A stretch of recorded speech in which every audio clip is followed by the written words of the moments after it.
থামলো রাহাব। সবার মুখ থমথমে। নিশা রাহাবের কথা শুনে সাইমের প্রতি অভিবোধ হলো, শ্রদ্ধাবোধ আরো বেড়ে গেল। সন্ধ্যা তো অবাক হয়ে শুনছিল, আর অথই তো বিস্মিত, হতবাক, বাকরুদ্ধ, আশ্চর্য হয়ে শুনছিল। রাহাবের বলা শেষে জোরে জোরে কেঁদে দিল। বলল, আমার ভুল হয়ে গেছে, আমি বুঝতে পারিনি, ওকে বলো তোমরা প্লিজ। সাহেব বলল, কেঁদো না, ভাই যা বলেছে তাই করবে। এটা নিয়ে কথা বলতে গেলে হিতে বিপরীত হবে। তুমি এই 2 মাস সরি বলতেই থাকো। হ্যাঁ, 2 মাস পরে আমাদের বাড়ি এসে সরি বলিও। বলে মৃদু হাসলো। সায়ন বলল, চলো সুইটি বোন, কেঁদো না, এখন আর সব ঠিক হয়ে যাবে। নিশা সন্ধ্যা মানা করলো, তারপর বলল চলো।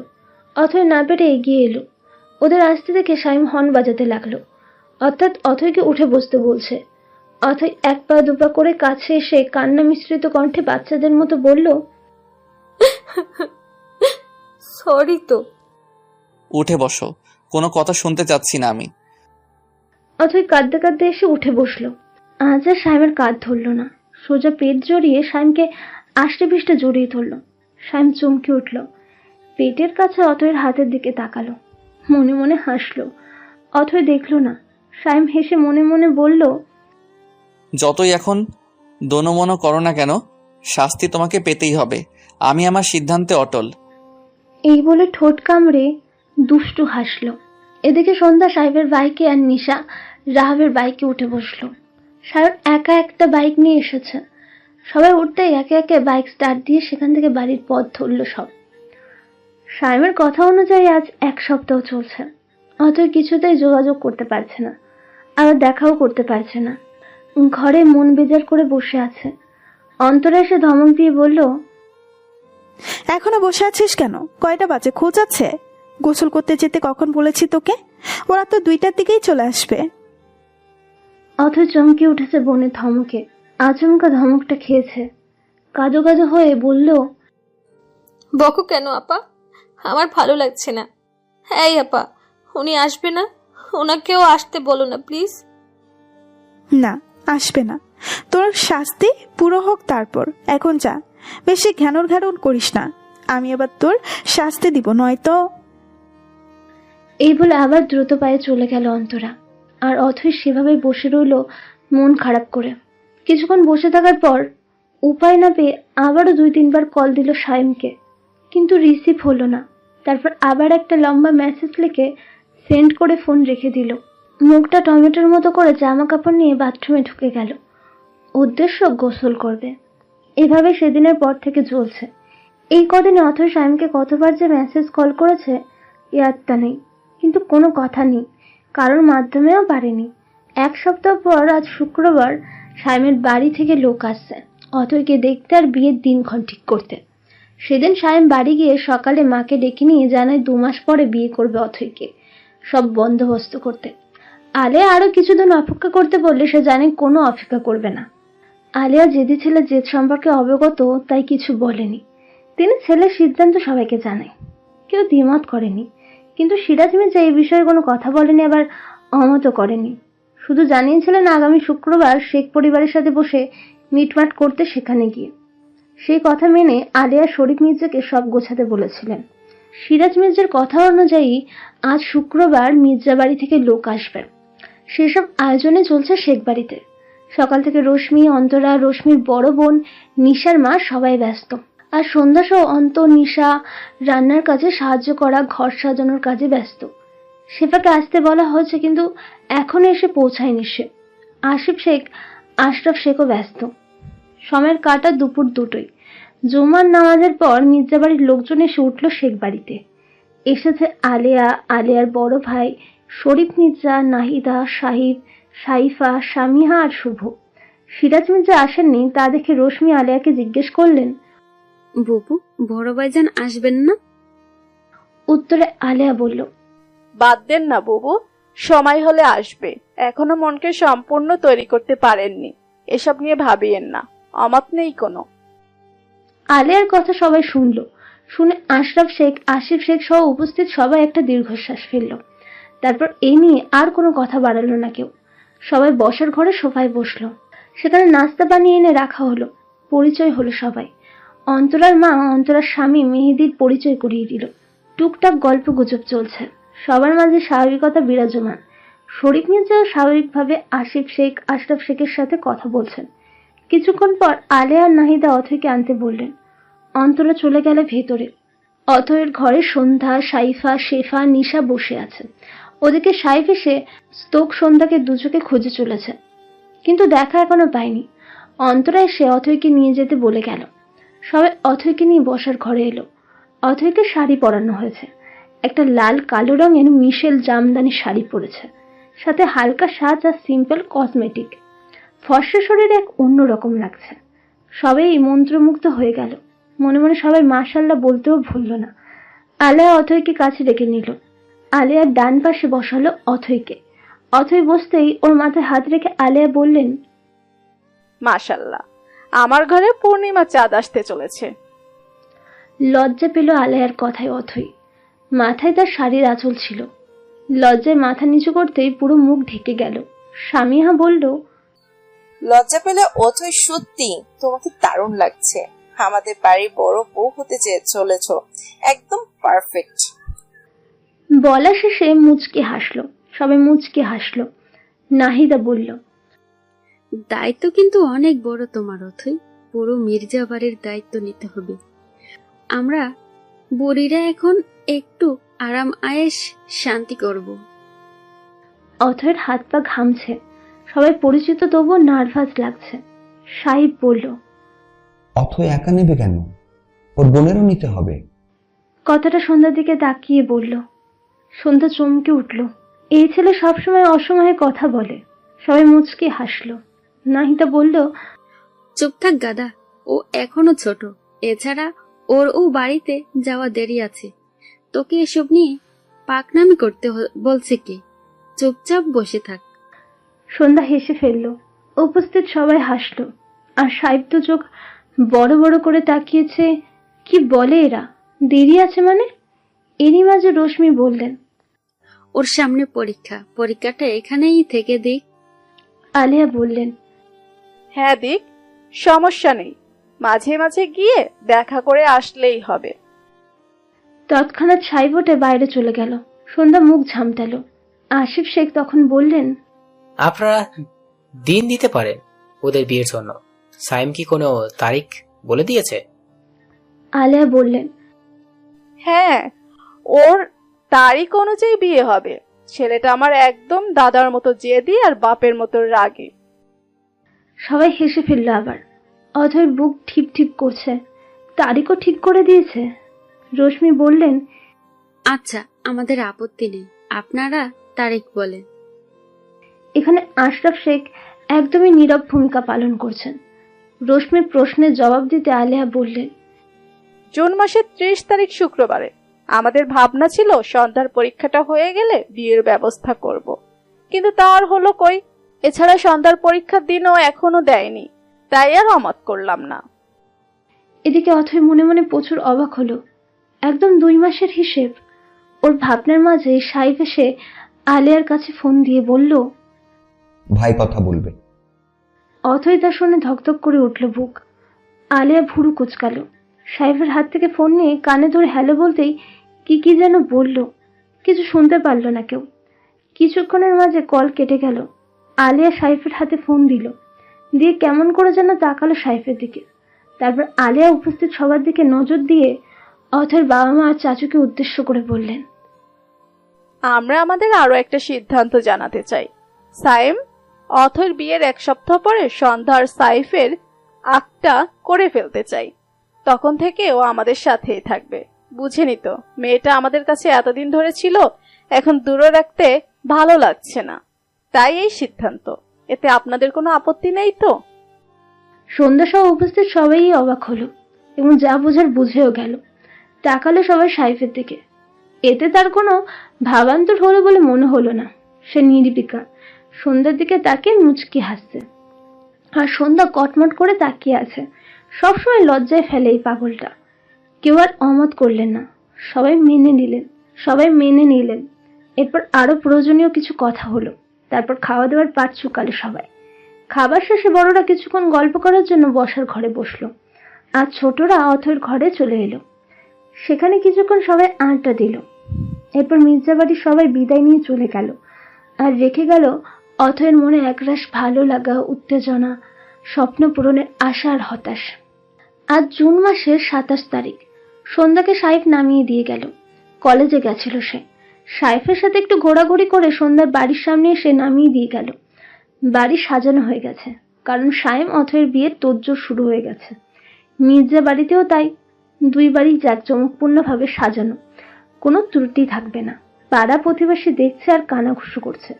বহু বছর আগের মতো আবার মির্জা বাড়ি আর শেখ বাড়ি এক হয়েছে। শত্রুতা শেষ হয়েছে। দুই পরিবারের ছেলে মেয়েদের বিয়েও হচ্ছে। ভয়ঙ্কর শত্রুতা থেকে এখন ভয়ঙ্কর আত্মীয়তে রূপ নিতে যাচ্ছে। সিরাজ মির্জা আর আশরাফ শেখ বিয়ে হতে যাচ্ছে। গ্রামের অধিকাংশ লোক নিমন্ত্রিত।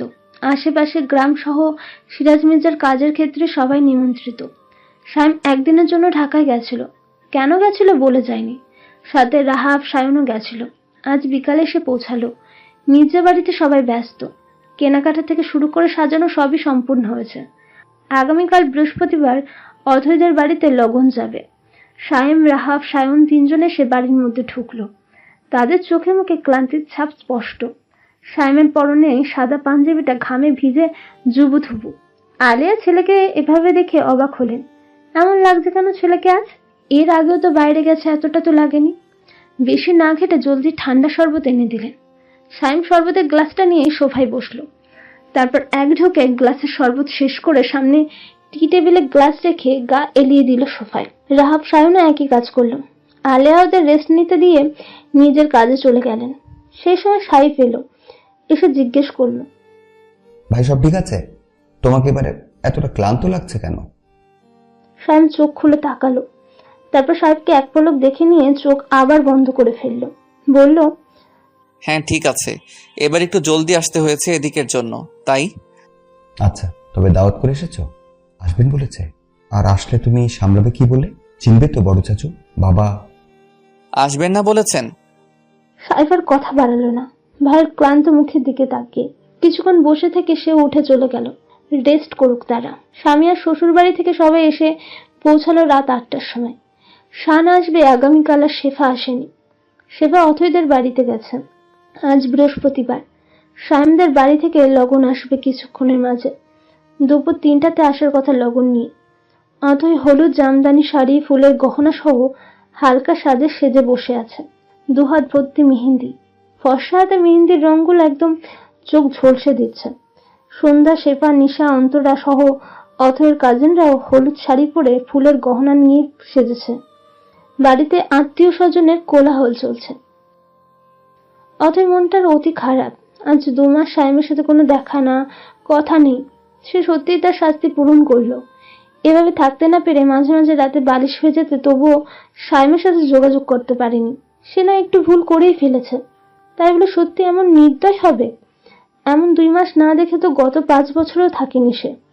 এসব ভাবতে ভাবতে আবার চোখটা ভিজে উঠলো। এদিকে সে এমন ভাবনাতে ব্যস্ত, কাঁদতে ব্যস্ত, আর শেফা, নিশা তার ফটাফট ছবি তুলতে ব্যস্ত। ছবি তুলে তুলে আবার কি জানি করে সেটা বলা বলি করছে। অতই ধরতে পারলো না বিষয়টা। সাইমের বাড়িতে সাইমের সকল বন্ধু বান্ধব, আত্মীয় স্বজনে পরিপূর্ণ, কিন্তু সাইম নিজেই কাজে ব্যস্ত। কিসের এত কাজ তার কে জানে। দেখে মনে হচ্ছে পুরো রাষ্ট্র সে পরিচালনা করে। পরনে তার কাঁচা হলুদ রঙের পাঞ্জাবি ও সাদা রঙের পাজামা। কালো সিল্কি চুলগুলো চিরুনি করে উপরে ওঠানো। তবু কিছু চুল কপালের উপরে সে অবাধ্যের মতো পড়ে আছে। গরমে ঘাম কপালে বিন্দু বিন্দু জমে আছে। বুকের ওপর পাঞ্জাবির 2টা বোতাম খোলা। হেঁটে হেঁটে ফোন দেখছিল, কিন্তু হঠাৎই থেমে গেল। থামার কারণ তার ফোনে ছবি এসেছে অথয়ের, নিশার হোয়াটসঅ্যাপ থেকে। ছবিতে স্পষ্ট দেখা যাচ্ছে চোখে পানি, অথয়ের চিকচিক করছে। হাসলো সাইম ঠোঁট কামড়ে। মনে মনে কিছু একটা বিড়বিড়ালো। সেই সময় সেখানে উপস্থিত হলো সাইমের বন্ধু মহল। সবাই এসেছে। এসে প্রত্যেকেই কংগ্রাচুলেট করলো। সেদিন রাহাব আর সায়ন ওদের সবাইকে সবটা জানিয়েছিল। সবটা জানার পর অনেক মনে মনে একটু কষ্ট পেলেও সেটা প্রকাশ করেনি। হাসি মুখে মেনে নিয়েছে, কারণ ওর সামান্য পছন্দের কাছে সাইম অথয়ের ভালোবাসা মূল্যহীন। কিন্তু ঈশিতা অনেক কষ্ট পেয়েছিল। মেয়েটা সাইমকে শুধু পছন্দে সীমাবদ্ধ ছিল না, সে সাইমকে ভালোবেসে ফেলেছিল। সবকিছু শোনার পর সে সেখানে ভেঙে পড়েছিল, জানিয়েছিল সাইমের প্রতি ভালোবাসা। অবশ্য সেখানে নিশা আর শেফা ছিল না, ওদের নিয়ে রাহাব চলে এসেছিল। পাপড়ি রীতি অনেক বুঝিয়ে তবে শান্ত করতে পেরেছিল। সোহাগ জিজ্ঞেস করেছিল, কি রে দোষ, হাসছিস কি দেখে ওরাও? সাইম ফোন থেকে চোখ সরিয়ে বলল, মহারানী কেঁদে কেটে চোখ মুখ ফুলিয়ে ফেলেছেন এই 2 মাসে, সেটা দেখেই হাসছি। সায়ন বলল, তুই হারছিস এটাতে? মেয়েটা সত্যি কষ্ট পাচ্ছে, এরকমটা না করলেও পারতি। সায়ন কিছু বলল না। পাপড়ি জিজ্ঞেস করলো কি করছে। সায়ন সবটা বলল। সব শুনে উপস্থিত সবাই ভুরু কুঁচকালো। সাহেব দূর থেকে দেখে এগিয়ে এলো সেখানে, এসে সবার সাথে ভালো মন্দ জিজ্ঞেস করলো। তারপর সবাইকে বসতে বলল, ডেকে সবাইকে বসালো। কিন্তু ঈশিতা দাঁড়িয়ে রইল, সে সায়েমকে দেখছে। সায়েম বুঝতে পেরে ফোন থেকে চোখ তুলে তাকালো। অবাক হলো না সে, স্বাভাবিকভাবে জিজ্ঞেস করলো, কিছু বলবি ঈশিতা? ঈশিতা সম্বিত ফিরল। আশেপাশের একবার চোখ বুলে আবার সায়েমের দিকে তাকালো। সায়েমের উত্তরের আশায় তাকিয়ে আছে। ঈশিতা বলল, অনেক সুন্দর লাগছে তোকে, আর মুখের হাসিটার জন্য আরো সুন্দর লাগছে তোকে। তো এমন তো কখনো হাসতে দেখিনি, অনেক কম হাসিস তুই, অনেক খুশি লাগছে তোকে। সায়েম মুচকি হাসলো। ঈশিতা জবাব দিতে একটু এগিয়ে এলো ওর দিকে, বলল, আমি আমার হাসির কারণ যে পেয়ে গেছি, আমার খুশির কারণটাও। যাকে দেখলেই আমার সুখ সুখ লাগে তাকে পেয়ে গেছি, এবং কাল তাকে লিখিত দলিল করব। খুশি তো লাগারই কথা, তাই না? ঈশিতার কান্না পেল অনেক, চোখটা ভিজে গেল। টের পেল বোধহয় সায়েম। সেদিনের পাগলামির কথা সায়ন বলেছিল ওকে। এছাড়া সে আগে থেকেই ঈশিতার ব্যাপারে অবগত ছিল, সেজন্য বেশি একটা পাত্তা দিত না। সায়েম বলল, তুই নিজেই ভুল জায়গায় অনুভূতিকে প্রাধান্য দিয়েছিস ঈশিতা। আমি তোকে বন্ধু ছাড়া অন্য নজরে দেখিনি। তোদের সামনেই আমি অনেককে রিজেক্ট করেছি, এটা তোর বোঝা উচিত ছিল। যাই হোক, আমাকে নিয়ে অভিযোগ করিস না, এসব আমি ছিলাম না। ভালো ছেলে পাবি। ঈশিতা কোনো কথা বলল না, অবাকও হলো না, শুধু নীরবে চোখটা মুছে নিল। যাবার আগে বলে গেল, সুখী হওয়া অনেক, এই হাসিটা চিরস্থায়ী হোক, দোয়া রইল। এই বলে সবার সাথে গিয়ে বসলো। কিছুক্ষণের মাঝে সেখানে আলেয়া এলেন। সবার উদ্দেশ্যে বললেন, তোমরা বেরিয়ে পড়ো, সময় হয়ে এসেছে। আমি ড্রাইভারকে বলে দিয়েছি ওদের বাড়িতে চলে যেতে। এখন তোমরা কে কে হেঁটে যাবে আর কে কে গাড়িতে যাবে দেখো, সেগুলো তোমরা ঠিক করে বেরিয়ে পড়ো। সায়েম শুনে বলল, যাদের বাইক আছে বাইকে যাক, বাকিরা মন মতো যাক, হেঁটে গেলে যাক, নয়তো গাড়িতে তুলে দাও। এই বলে উপরে চলে গেল সে। আলিয়া সেটাতেই সম্মতি দিলেন। সবাই তেমনটাই করলো। সায়েমের বন্ধু মহল সব বাইক নিল, আর সাহিবাকে নিল। শান এসে এখনো পৌঁছায়নি। শুভকে বলেছে সে একেবারে অথৈদের বাড়িতে চলে যাবে। শুভ সামিয়াও বাইক নিল, আর যাদের বাইক আছে তারাও বাইক নিল। বাকিরা মাইক্রো গাড়িতে গেল না, হেঁটেই গেল। কারণ অথৈদের বাড়িতে যেতে 10 মিনিট লাগবে না, সেখানে গাড়িতে যেয়ে কি হবে। চারিদিকে আজানের ধ্বনি কানে ভেসে আসছে। আজ শুক্রবার, পবিত্র জুম্মার নামাজ আদায়ের দিন। 12টা বেজে 30 মিনিট। মসজিদের মুয়াজ্জিন মধুর সুর তুলে আজান সম্পূর্ণ করল। বাচ্চা থেকে শুরু করে বৃদ্ধ পর্যন্ত সে আজানের ডাকে গোসলের তোড়জোড় শুরু করে দিল। উদ্দেশ্য তাদের মসজিদে যাবে, জুম্মার নামাজ আদায় করবে, ইমাম সাহেবের সাথে জমাতে যাবে। শেখ বাড়িতে লোকালয়ে পরিপূর্ণ। আত্মীয় স্বজনের হাঁক ডাক, বাচ্চাদের দৌড়ঝাঁপ, এক একজন ব্যস্ত মানুষের কাজের তাগিদে দৌড়ে বেড়ানো। রান্নার তদারকি চলছে বাড়ির পেছন সাইডে। রান্নার কাজ শেষই হয়ে এসেছে। বাড়ির সামনে খোলামেলা জায়গা অনেকটা, সেখানে শামিয়ানা টানিয়ে বর এবং বরযাত্রী বসানোর আয়োজন করা হয়েছে। পুরো বাড়ি সহ আশেপাশে বিভিন্ন খাবারের গন্ধে মমা করছে। অথয়ের ঘরে লোকজন এসে ভিড় করে আছে, সাজানো হচ্ছে তাকে।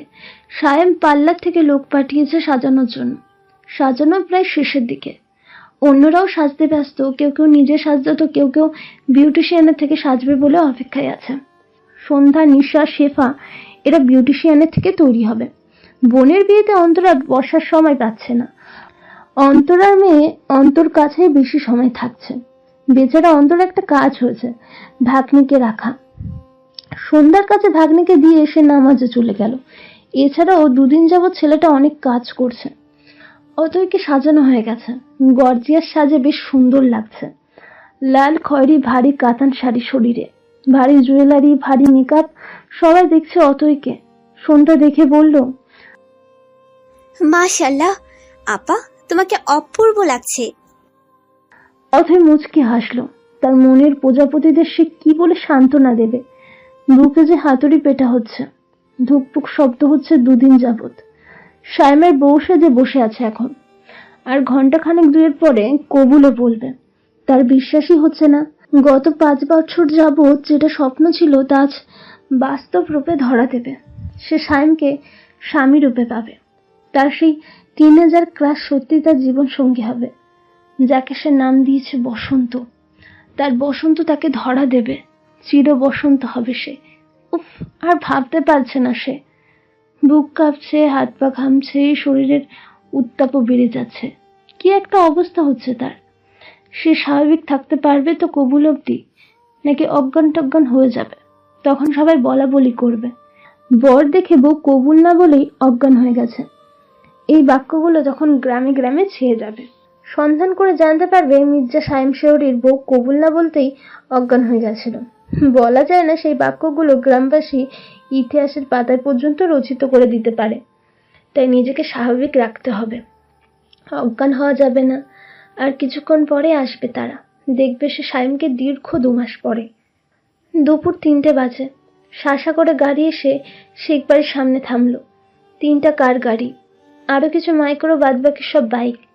বরের গাড়ি সেটা দেখেই বোঝা যাচ্ছে যে কোনটা বরের গাড়ি। সেই কারটা ফুল দিয়ে সাজানো। কারের ভিতর বসে আছে সায়েম, সাইফ, সাইফা, রাহাপ আর সায়ন। গাড়ি থামতে দীর্ঘ একটা নিঃশ্বাস নিল সায়েম। অবশেষে এই বাড়ির সামনে বর বেশে চলেই আসলো।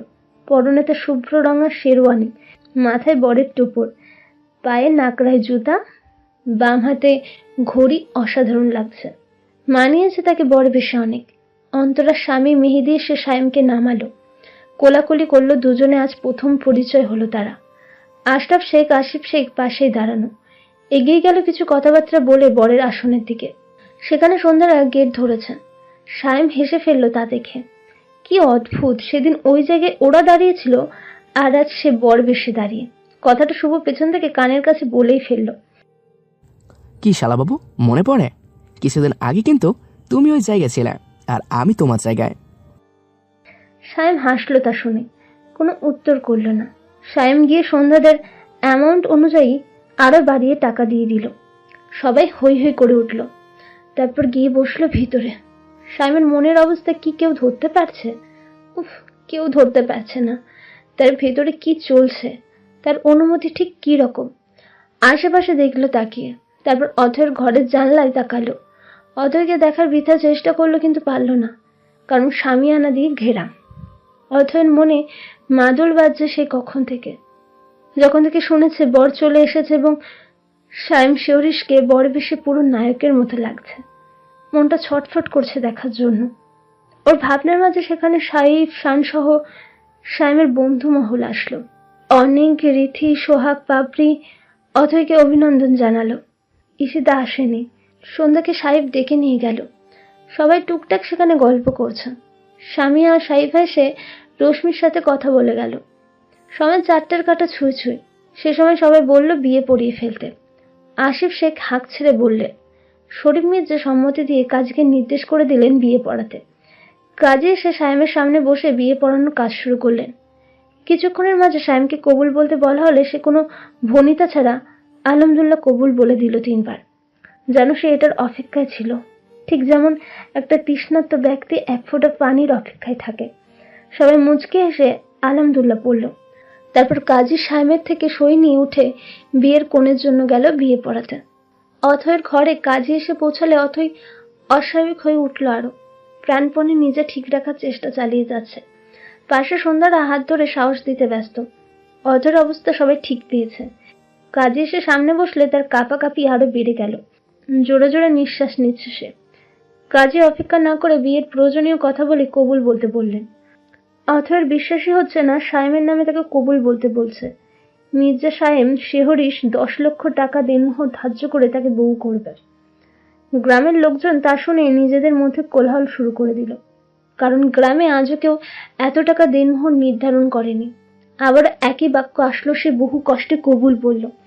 একইভাবে 3 বার বলতে হলো। তারপর সবাই আলহামদুলিল্লাহ পড়ল।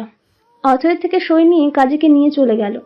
ঘর থেকে বড়রা যেতেই অন্তরা অথয়কে ডাকলো নাম ধরে, কিন্তু সে রেসপন্স করছে না। চমকে উঠল সবাই। অন্তরা হাত ধরে ঝাঁকিয়ে অথয় বলে ডাকলে সে চমকে অন্তরার দিকে এক পলক তাকিয়েই কেঁদে দিল। যে সে কান্না না, তার একদম গলা ছেড়ে জোরে জোরে কাঁদতে লাগলো। চমকে হতভম্ব হয়ে গেল উপস্থিত সবাই। 2 হাতে মুখ ঢেকে কাঁদছে অথয়। তার কান্না শুনে সবাই এসে ভিড় জমালো। রশ্মি, আশরাফ শেখ, আসিফ শেখ ছুটে এলেন তড়িঘড়ি করে। এসে জিজ্ঞেস করতে লাগলেন কি হয়েছে, কাঁদছে কেন। আত্মীয় স্বজন পাড়া প্রতিবেশী বলতে লাগলো। এটা সবাই হয়তো বিশ্বাস করলো, তাই সান্ত্বনা বাণীও দিতে লাগলো সবাই। কিন্তু সত্যি কি তাই? বাড়ির লোকেদের ছেড়ে যাওয়ার জন্য কাঁদছে সে, নাকি অন্য কারণ? অথয়ের কান্নার খবর নিচে চলে আসলো। সায়েমের কানে কানে রাহাব এসে জানালো অথয় কাঁদছে পাগলের মতো, কেউ থামাতে পারছে না। তা শুনে সায়েম, রাহাব, সায়ন সাহেবকে ডেকে বলল, 5 মিনিটের মধ্যে 10 মিনিটের জন্য ওর ঘর খালি করো। বড়রা যেন একটাও আশেপাশে না থাকে। তোরা থাকলে সমস্যা নেই। সায়েমের কথা অনুযায়ী হলো, কারণ আর কেউ বুঝুক আর না বুঝুক সে ঠিকই বুঝেছে তার বউ কেন কাঁদছে। সবাইকে ফোঁস-ফাঁস দিয়ে ঘর থেকে বের করলো সাহেবরা। অথয় এখনো কেঁদে যাচ্ছে, তার হুঁশ নেই কোনো দিকে, কিছু শুনেও দেখেও নি। কেঁদে যাচ্ছে তো যাচ্ছেই। কান্নার মাঝে একটা পুরুষালী হাত তার হাতের কবজা চেপে ধরল এক হাতে, তারপর অন্য হাতে বাহু। পেছনে সাহেবরা দাঁড়িয়ে। মেয়েদের মধ্যে শুধু আজ সন্ধ্যা, নিশা, শেফা। বাহু আর কবজাতে টান অনুভব হলে সে কান্না থামিয়ে মুখ থেকে হাত সরিয়ে তাকালো। চোখ লাল, মুখ লাল। এই সময়টুকুর মাঝেই ফুলে উঠেছে, মেকআপও কিছুটা নষ্ট হয়ে উঠেছে। তা দেখলো সাহেব। হেসে স্বাভাবিকভাবেই অথয়কে উদ্দেশ্য করে বলল, আমার বউয়ের তো মেকআপ নষ্ট হয়ে গেছে কাঁদতে কাঁদতে। এমন কেউ কাঁদে মেকআপ করে? আমার তো জানা ছিল না। সব বউরা তো বিয়ের দিন তাদের কান্নার থেকে মেকআপকে বেশি প্রায়োরিটি দেয়, কিন্তু আমার বউ তার কান্নাকে প্রায়োরিটি দিচ্ছে। That's not fair. আমার সুনয়নী, তোমার কাজল চোখে তো কাজল লেপটে গেছে। অথয় কি শুনলো সায়েমের কথা, নাকি কানেও যায়নি তার কথা? বোঝা গেল না। সে সায়েমকে সামনে বসা দেখে ওর কথা শেষ হতে না হতেই এক হাতে সায়েমের গলা জড়িয়ে ধরে অন্য হাতটা সায়েমের হাতের নিচ দিয়ে পিঠের উপর খামচে আষ্টে পিষ্টা জড়িয়ে ধরে কেঁদে উঠল আবারও। সায়েম হেসে ফেললো নিঃশব্দে। সেও সান্ত্বনা দেওয়ার মতো করে ধরল। উপস্থিত সবাই মিটিমিটি হাসছে। তারা এবার আসল বিষয়টা বুঝেছে। অথয় বিশ্বাসই করতে পারছিল না যে সে সায়েমের বউ হয়ে গেছে, তার নামে কবুলও বলেছে। সব কেমন স্বপ্ন মনে হচ্ছে, যেন ঘুম ভেঙে গেলে সবকিছু মিলিয়ে যাবে। সায়েমকে সেভাবে জড়িয়ে ধরে কিছুক্ষণ কান্নার পর সায়েম বলল, চুপ চুপ, শান্ত হও। আমি তোমার সামনেই আছি। তুমি স্বপ্ন দেখছো না, সব সত্যি, সব বাস্তব। আমার বিশ্বাস হচ্ছে না কিছু। আমি কিছুই বিশ্বাস করতে পারছি না। আপনি সত্যি আমার সামনে? আপনাকে আমি সত্যি পেয়ে গেছি? আমার অপেক্ষা শেষ হয়েছে? আমার বসন্তকে আমি পেয়েছি? সত্যি আপনি আমার বসন্ত? কাঁদতে কাঁদতে বলল কথাগুলো। সায়েম আবারও শব্দহীন হাসলো, ঠোঁটে হাসি রেখে বলল, হ্যাঁ, সব সত্যি। এইখন সত্যি, এই জায়গায় সত্যি, এই বিয়ে সত্যি, তুমি সত্যি, আমি সত্যি, সব সত্যি। আর কেঁদো না, থামো এবার, নয়তো অন্যভাবে থামাবো কিন্তু। ধমক খেয়ে থামলো সে। কিছুক্ষণ জড়িয়ে থাকা অবস্থায় থেকে ছেড়ে সরে আসলো। এখন এই জায়গার কথা মনে হচ্ছে। লজ্জা পেল। ছি ছি, সবাই কি ভাবছে? চোখ বুলিয়ে দেখলো, না, বড়রা কেউ নেই। একটু স্বস্তি পেল। তারপর আবার সায়েমের দিকে তাকালো। 2 মাস পরে দেখলো এই মুখটা। তাকিয়েই রইল। কিছুক্ষণ মুখের দিকে তাকিয়ে থেকে অভিযোগী অভিমানী স্বরে বলল, আপনি অনেক নির্দয়, পাষাণ। আমাকে খুব কষ্ট দিয়েছেন। এভাবে শাস্তি দিলেন আমাকে আপনি। পাষাণ পুরুষ আপনি। সায়েম হাসলো অভিযোগ শুনে। 2 হাতে অথয়ের মুখ নিয়ে চোখের পানি মুছে দিল। পকেট থেকে টিস্যু বের করে সুন্দর করে চোখে হালকা লেপটে থাকা কাজল মুছে দিতে দিতে বলল, একটু ভুল বললে। তোমার পাষাণ স্বামী আমি। আর হ্যাঁ, শাস্তি কিন্তু এখনো শেষ হয়নি। শেষ কথাটা অথয়ের দিকে মুখটা এগিয়ে লো ভয়েসে বলল। বলা শেষে চোখ টিপে দুষ্টু হাসলো। আর অথয়ের মনে পড়ে গেল আরো একটা শাস্তির কথা। আজকে উঠল সে তো ভুলেই গেছিল ওইটার কথা।